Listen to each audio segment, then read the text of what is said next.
Nós vamos conversar sobre a prosperidade dos maus. Quem nunca fez uma pergunta para Deus assim, né? Deus, por que que fulano é tão ruim, faz tanta maldade e está sempre prosperando? Quem de nós nunca chegou na presença de Deus e questionou? Eu sempre estou questionando.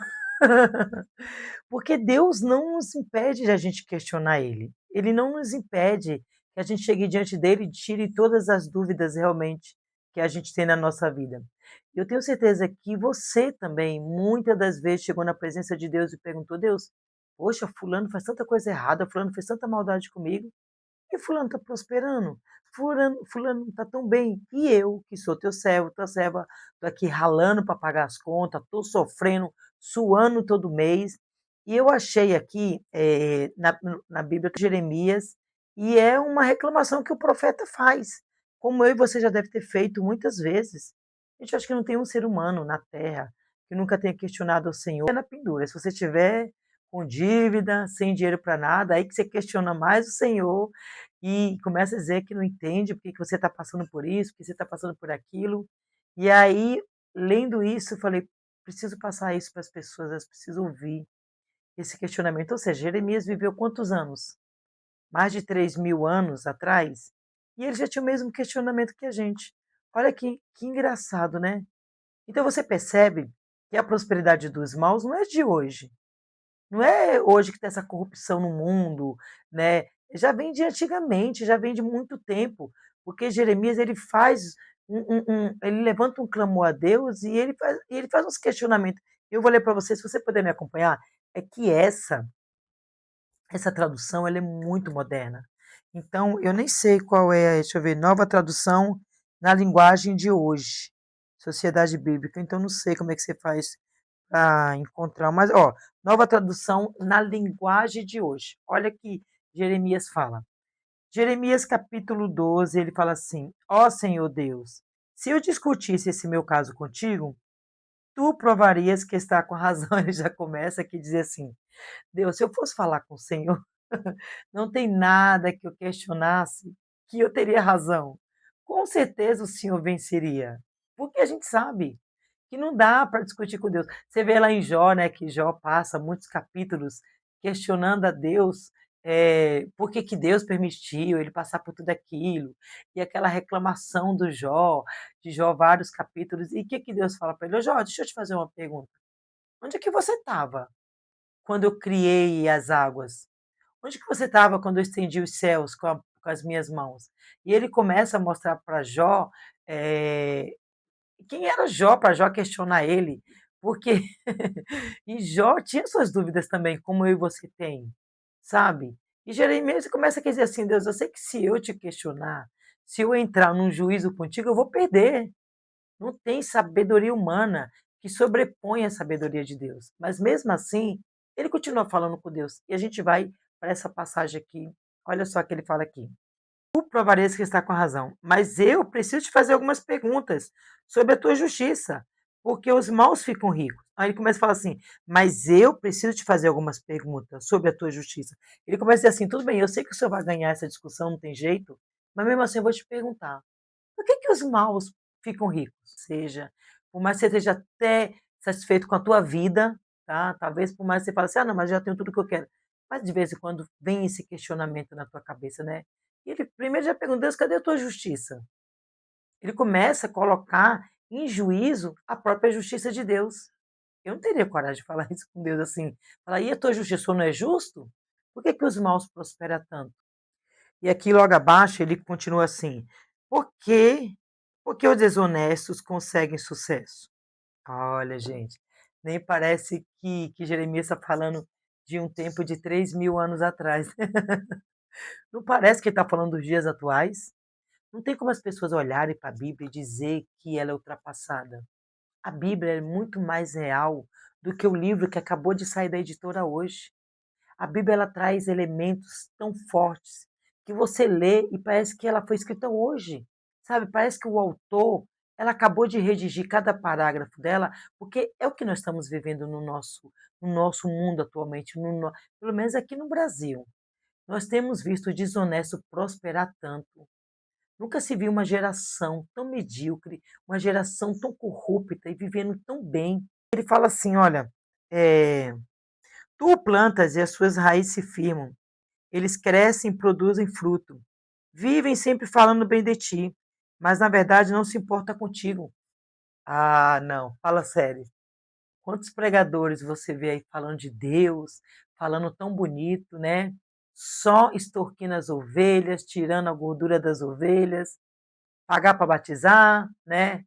Eh, sala VIP, voto disso, fogueira daquilo, voto daquilo outro, só falando de Deus bonito, mas não tem nada a ver com Deus. Porque aqui Jeremias fala: eles falam do Senhor, mas eles não têm nada de ti. Em tudo hoje virou moda você usar a Bíblia para você se promover, para você chegar e dizer que Deus está contigo, que Deus te deu sabedoria. Não que não exista, gente. Eu não estou aqui questionando pessoas verdadeiras. Existem, sim. Olha, deixa eu falar. Em todos os lugares existem os bons e os maus. Se você for em um hospital, tem bons médicos, mas tem péssimos médicos. Se você for, vamos colocar aqui, se você for entrar num ônibus, vai ter bons motoristas e vai ter maus motoristas. Em todos os setores da vida haverá gente de todo tipo. Mas parece que os maus, até dentro do meio cristão, têm se sobressaído. Nunca se viu uma geração que tem visto tanto escândalo financeiro nas igrejas, né? É o poder. Eu digo que a igreja está doente, não Deus, não Jesus. Mas a igreja está doente. A noiva de Cristo, ela está passando por um momento que ela está enferma. A alma está completamente, eu volto a dizer, não é todos, gente, não é todas. Tem igrejas sérias, eu conheço pregadores sérios, eu conheço pregadores que tiram do bolso para manter a igreja, que ajudam outras pessoas, sabe, que sustentam outras pessoas, até com seu próprio salário. Mas nós temos visto aí muitos escândalos, muitas igrejas que estão querendo apenas poder e dinheiro. É triste falar isso? É triste, mas é a realidade dos dias atuais. Mas isso não me escandaliza por um seguinte, porque Jesus falou: "Olha, no final dos tempos surgirão falsos profetas". Então ele já tinha nos avisado que iria surgir muitos falsos para enganar o povo, extorquir o povo, querer a ganância. Porque hoje, gente, eu não entendo, sabe, porque a ganância de tanto dinheiro, de destruir, de criar expectativa no coração das pessoas, sabe, criar expectativa no coração das ovelhas e depois nada acontece, as pessoas ficam frustradas. É incrível que a pessoa não fica frustrada com o pregador, ela fica frustrada com Deus. Aí Deus olha do céu e fala: "Mas eu não mandei ele falar nada. Você que acreditou porque você quis". Como é que você sabe que alguém falou algo de Deus para tua vida, aquilo ali é verdade, é testificando que Deus está te passando uma mensagem? Quando você reconhece a voz do teu pastor. Não estou falando do pastor físico, eu estou falando do teu pastor espiritual, que é Jesus Cristo. Quando eu tenho uma intimidade com ele tão grande, sabe, a ponto de quem falar pela boca dizendo que é Deus, o Senhor vai testificar no meu coração. Eu já passei situações de pessoas olhar nos meus olhos e falar assim: "O Espírito Santo manda te dizer", e o Espírito Santo falar no meu coração na hora: "Eu não mandei dizer nada". Gente, eu já vivi essa situação. Uma vez eu estava falando com uma pessoa e ela veio e disse que estava me trazendo um recado de Deus. E na hora que ela estava falando, eu estava olhando bem nos olhos dela, eu olhava assim, bem nos olhos, e ela dizia para mim assim: "Foi o Espírito Santo que mandou falar com você". E o Espírito Santo falou para mim na hora: "Eu não mandei nada. Ela está falando dela mesma". Sabe? E já teve pessoas também que vieram falar, algo para mim e meu coração queimar de uma forma e Deus certificar: "Sou eu, minha filha, confirmando na tua vida aquela oração que você fez na madrugada, aquele clamor que você fez para mim". Então você percebe que quando eu sei quem é aquele a quem eu sirvo, eu não me perco. Imagina, seu filho está no meio de uma multidão, está numa praia. Vamos colocar isso, seu filho está numa praia e ele vai para bem longe, vai quase entrando, se entrando mais cada vez mais no mar.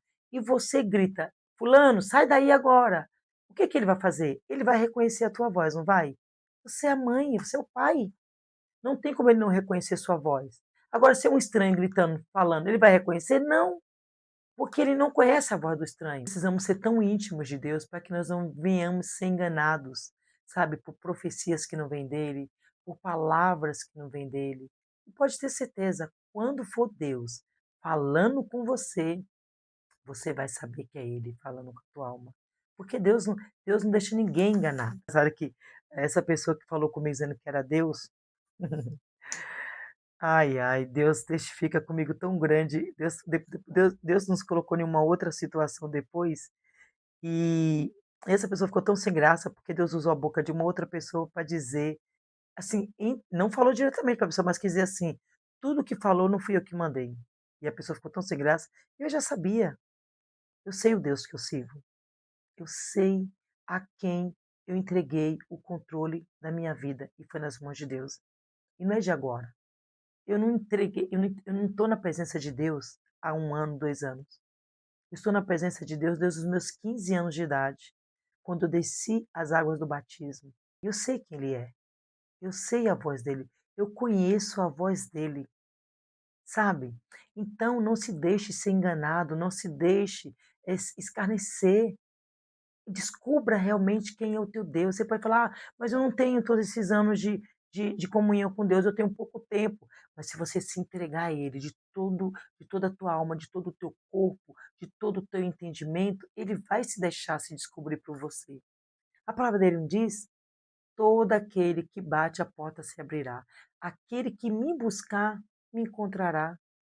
Você está sendo enganado porque você quer. Você está sendo iludido por falsas profecias, por falsos mestres, porque você não quer tirar um tempo de conhecer realmente quem é o Senhor que tu diz que serve. Mas no dia que você se dispor a tudo isso, você vai reconhecer a voz dele. Ainda que você esteja numa grande multidão, no meio de uma multidão, perdido. Quando ele falar, você reconhecerá a voz dele. Vou continuar, né, aqui, porque olha que coisa forte que o Senhor falou agora, né? E aqui ele continua falando assim: tu os plantas e as suas raízes se firmam, eles crescem e produzem fruto.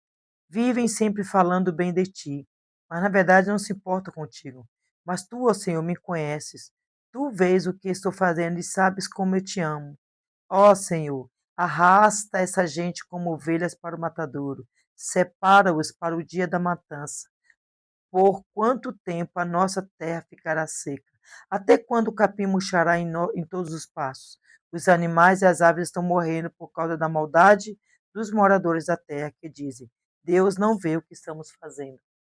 Você sabia que a minha preocupação, quando eu leio essa passagem aqui em Jeremias, a minha preocupação nunca foi com o que o homem acha de mim, com o que o homem vai me julgar, vai me condenar. Eu sempre me preocupei com a opinião de Deus. Eu me preocupo se Ele está vendo. Porque a gente pode enganar o homem, a gente pode mostrar para o homem que a gente é santo, que a gente é isso, que a gente é perfeito. Mas quem nos conhece na intimidade é só Deus. Deus sabe quem você é de verdade. Deus sabe quais são os seus pensamentos, a intenção do teu coração. Então, eu sempre tive essa preocupação. Olha o que Jeremias fala aqui. Deus não, Deus vê o que estamos fazendo. É isso que você tem que se preocupar. Quando Deus olha lá do trono dele, que ele olha para a terra, como é que ele te vê? Eu não estou falando de perfeição. Eu não vim aqui falar de pessoas perfeitas, porque nunca haverá pessoas perfeitas. Eu não sou perfeita. Eu erro. Tem dia que eu me estresso, tem dia que eu me iro, sabe? Tem dias que eu faço coisas que talvez não era para ter feito, eu faço. Depois eu peço perdão, mas eu não sou perfeita. Deus não está querendo pessoas perfeitas. Deus está querendo pessoas que tenham um coração íntegro a Ele. E é isso que eu estou te convidando hoje, a você ser íntegro a Deus. Muitas vezes você ser íntegro, você vai ter que recusar propostas, você vai ter que recusar contratos que não irão ser honestos e Deus não vai se agradar. Aí você pode ganhar milhões de dinheiro. E daí? O que vai adiantar?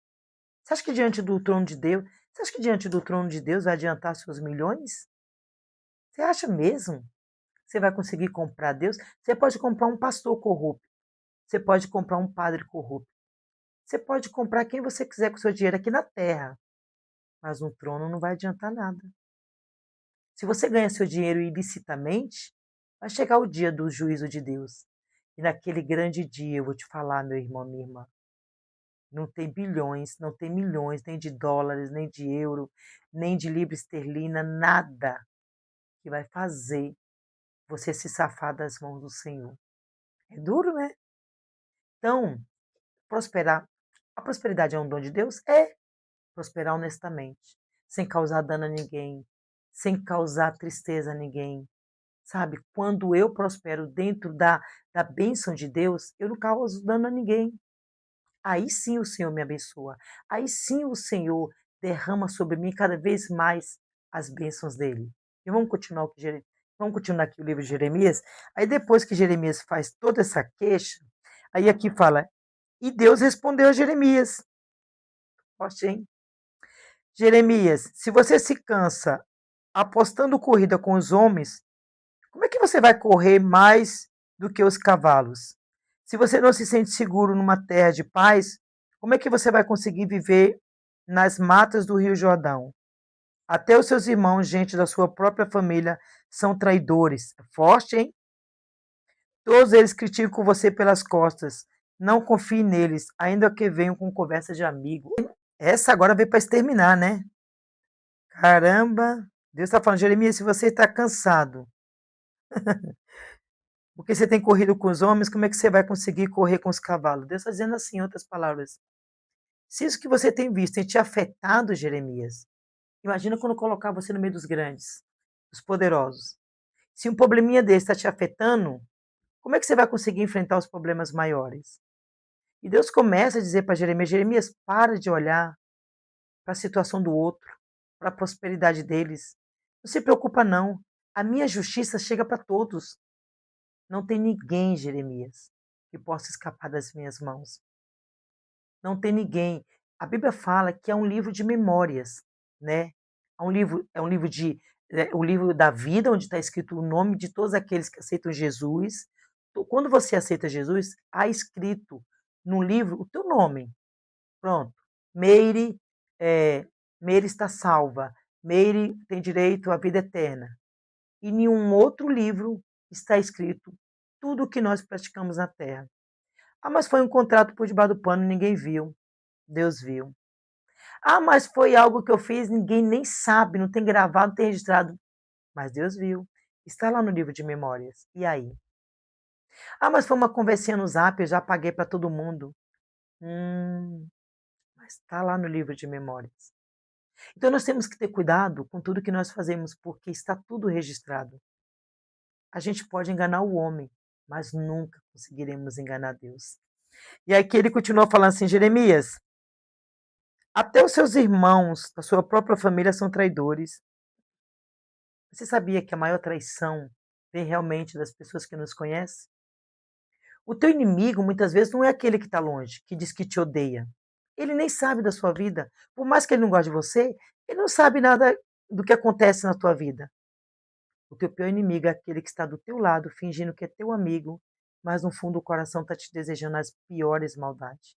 Esse é o pior inimigo. É o que se faz de amigo, mas no fundo não é amigo. E aqui ele fala: todos eles criticam você pelas costas. Uau!